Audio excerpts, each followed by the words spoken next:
आज 26 जनवरी को हिंदुस्तान में रिपब्लिक डे जो है वो मनाया जा रहा है। इसी सिलसिले में इंडिया और यूरोपीय यूनियन की एक बहुत बड़ी तारीखी डील होने जा रही है, जिसको मदर ऑफ ऑल डील्स भी कहा जा रहा है। मोदी का कैरिज्मा पहले जैसा नहीं है, मगर उसका जो करंट फेज इस वक्त जो हुकूमत कर रहा है वो बहुत ज्यादा मैच्योर है। दिल्ली और यूरोपीय यूनियन इस वक्त एक ही पेज पर हैं, यानी कि दोनों इस वक्त प्रेसिडेंट ट्रंप की टैरिफ पॉलिसी से तंग हैं।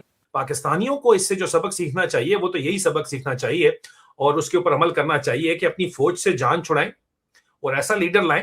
नमस्कार दोस्तों, मैं हूं सौरभ एक और नए वीडियो के साथ। दोस्तों, पाकिस्तानियों को इतना बुरा क्यों लग रहा है? क्योंकि भारत और यूरोपियन यूनियन के बीच में ट्रेड डील जो होने जा रहा है, इसको लेकर के पाकिस्तानियों का मतलब जो बोल सकते हैं कि एक तो आसिम मुनीर और शहबाज शरीफ को गालियाँ भी पड़ रही है कि भाई एक हम हैं और एक भारत है, और दूसरी तरफ ये भी हो रही है कि भारत ऐसे कर कैसे ले रहा है, क्योंकि ट्रंप के ताऊ और जो भी अब्बू तो बनाए हम लोग थे। तो सारा कहानी यही चल रहा है पाकिस्तान में। तो चलिए देर नहीं है, तो सबसे पहले इस वीडियो को देखते हैं, और अगर वीडियो चलेगा तो वीडियो को लाइक जरूर से कर दीजिएगा। चैनल पर नया तो चैनल को सब्सक्राइब कर लीजिएगा, बेल आइकन प्रेस करना ना भूलें ताकि हर आने वाली लेटेस्ट वीडियो का नोटिफिकेशन आपको मिल सके, और अपनी राय कमेंट्स में जरूर से दीजिएगा। तो चलिए सबसे पहले इस वीडियो को स्टार्ट करते हैं, फिर मिलते हैं वीडियो के एंड में। इंडियन हुकूमत ने ऐसे में किया क्या है कि उन्होंने वॉशिंगटन को ये पैगाम दिया है कि अगर हम पे प्रेशर इसी तरीके से बढ़ाया गया तो फिर हम अमेरिका की बजाय यूरोप का रुख करेंगे। और अगर आज देखें 26 जनवरी है, इंडियन रिपब्लिकन ने ये फैसला किया है कि वो यूरोप के साथ मिलकर अपनी तिजारत को फ़रोग़ देंगे, और यही वजह है कि आज वहाँ पर जो तकरीब है उसमें बहुत ज़्यादा अहमियत यूरोपीय यूनियन को दी जा रही है। और इसी सिलसिले में अगर आप देखें तो जो यूरोपीय कमीशन की सदर हैं उर्सुला वॉन डेर लेयन और यूरोपीय काउंसिल प्रेसिडेंट एंटोनियो कोस्टा, इनको चीफ गेस्ट के तौर पे वहाँ पर मदऊ किया गया है। वहाँ यूरोपियन यूनियन की प्रेसिडेंट उर्सुला फॉन डर लेयन, जो एक बड़ी प्रोमिनेंट जर्मन पॉलिटिशियन भी हैं और कई बरस से बैठी हुई हैं यूरोपियन यूनियन की प्रेसिडेंसी पे, वो एक वहाँ पर उनके स्पेशल गेस्ट हैं along with other European union delegation. वो चीफ गेस्ट है। ये हमेशा से रीत है कि हिंदुस्तान का जो रिपब्लिक डे होता है उसमें किसी इंपॉर्टेंट शख्सियत को बुलाया जाता है, लेकिन इस दफ़ा ये जो प्रेजेंस है ये महज सिंबॉलिक नहीं है। अगले दिन मंगल को यूरोपियन यूनियन और हिंदुस्तान एक बहुत बड़ा ट्रेड डील और ट्रेड पैक्ट जो है उसका ऐलान करने वाले हैं, जिसकी सबसे इंटरेस्टिंग चीज़ ये है कि इंडिया, जिसको तीसरी बड़ी कारों की मार्केट बताया जाता है अमेरिका और चीन के बाद, वो अब अपनी, और उस पर ड्यूटी बहुत ज़्यादा है, इंपोर्टेड कार्स पे 110% है या 90% से 110% तक है, वो ड्यूटीज़ कम करके स्लैश करके यूरोपियन कारों के ऊपर 40% कर दी जाएगी, जिसके नतीजे में जर्मन कारों को, इटालियन कारों को और ब्रिटिश और यूरोपियन जो कारें हैं उनको हिंदुस्तान की मार्केट में एक्सेस मिल सकेगी। अब कोशिश क्या है कि जी फ्री ट्रेड अग्रीमेंट हो सके।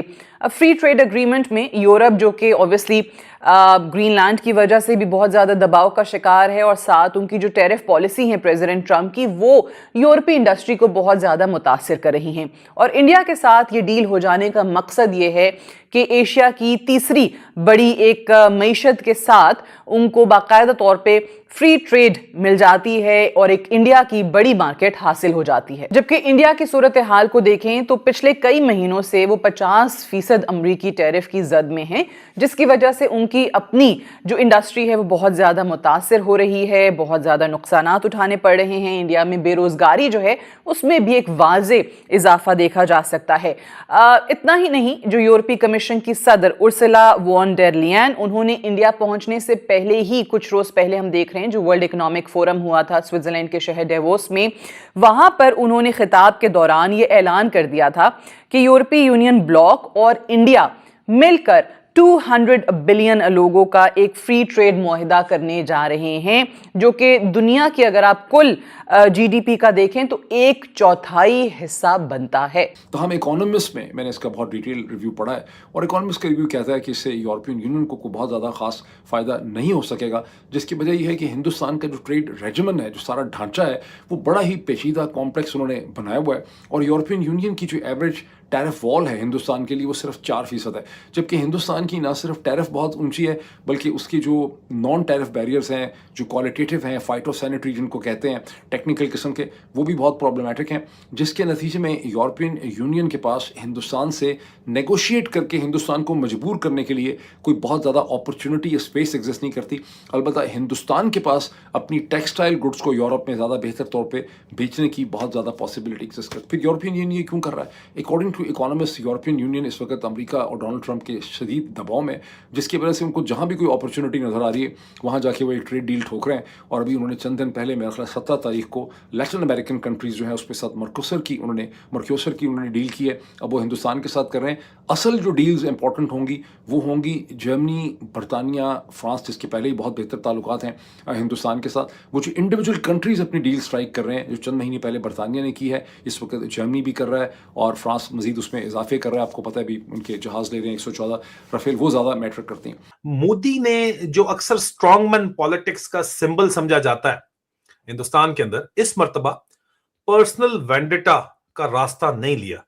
जाती इंतकाम है वो इसने नहीं लिया। और इससे पहले रा रा रा शुरू कर दो, सुन लेना पहले स्करांडू ब्रिगेड वालों, हाँ डैडी की बात सुन लो पहले। इसके बजाय क्या किया मोदी ने?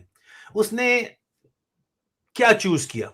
उसने इकोनॉमिक रिफॉर्म्स चूज किए हैं, ठीक है, मुश्किल रिफॉर्म्स चूज किए हैं, और पॉलिटिकली रिस्की रिफॉर्म जिसकी वजह से अगला इलेक्शन हार सकती है बीजेपी, वो चूज किए हैं। ये इकोनॉमिस्ट रिपोर्ट कर रहा है, नजर आ रहा है आपको, ठीक है। क्योंकि जब बात यह है कि दोबारा लीडर वीक होता है तो वो अक्सर सेफ पॉलिटिक्स खेलता है। मोदी ने उल्टा, टोटल उल्टा काम किया है, ठीक है, और बहुत ज्यादा स्टेट फोकस्ड है, अपने लोगों की बेहतरी के लिए, और कम ईगो ड्रिवन है। मैं नहीं, उसके अंदर ये कम हो गई है, बहुत ज्यादा कम हो गई है, और शायद यही लीडरशिप का असल टेस्ट होता है। तो ये इस वीडियो का मकसद, इस बातचीत का मकसद बिल्कुल जो है वो मोदी की तारीफ या उनके ऊपर तनकीद नहीं है। ये एक लेसन है बेसिकली पाकिस्तान के लिए, ठीक है, कि जब लीडर अपनी कुर्सी से ज्यादा मुल्क के फ्यूचर को अहमियत देता है तो तारीख उसे हमेशा याद रखती है। बात है कि पाकिस्तानियों को कोई खुशी ऐसी तो मिलती नहीं है, मिलती भी है तो वो भीख मांगने की खुशी मिलती है कि हाँ IMF से लोन मिल गया तो ये कंट्री ने पैसे का रोल ओवर कर दिया, बस यही खुशी पाकिस्तानियों को मिलती है। तो इसीलिए दुखी मन से ही सही थोड़ा जल लेते हैं भारत की तरक्की को देख करके कि चलो किसी भी तरह ऊपर से, नीचे से, दाएं से, बाएं से, जैसे हो सकता है, याद है ना ये डायलॉग, तो जल ही लेते हैं थोड़ा, और क्या करेंगे, थोड़ा तारीफ भी कर देंगे। अंदर अंदर जो इनका रहता है वो तो आप सबको पता है, लेकिन तारीफ तो दूर की बात है, पता नहीं किस मन से करते हैं। लेकिन हाँ, कोई कोई जर्नलिस्ट है जो कि थोड़ा बहुत अपने, अभी फ़िलहाल उनका दिमाग सही रास्ते पे चल रहा है, लेकिन वैसे भी जैसे इमरान खान आएगा मेरे को नहीं लगता वो दिमाग उसी रास्ते पे रहेगा, क्योंकि वो जिसके लिए चल रहा है हम सबको पता है अच्छे से, क्योंकि ये कभी एक रास्ते पे तो रहा ही नहीं है। अगर रहते तो आज के डेट में पाकिस्तान भाई वो भी कहीं एक लायक, नाम लेने लायक भी रहता है, आज के डेट में नाम लेने लायक भी नहीं रहा। आपकी राय क्या है इस वीडियो पे? अपनी राय कमेंट में जरूर से दीजिएगा, और अभी तक वीडियो पर बने तो वीडियो को लाइक जरूर से कर दीजिएगा, चैनल पर नए तो चैनल को सब्सक्राइब कर लीजिएगा, बेल आइकन प्रेस करना ना भूलें ताकि हर आने वाली लेटेस्ट वीडियो का नोटिफिकेशन आपको मिल सके, और अपनी राय कमेंट्स में जरूर से दीजिए। मिलते हैं कि अगले नेक्स्ट शो में टॉपिक पे, तब तक ले जाए जय भारत।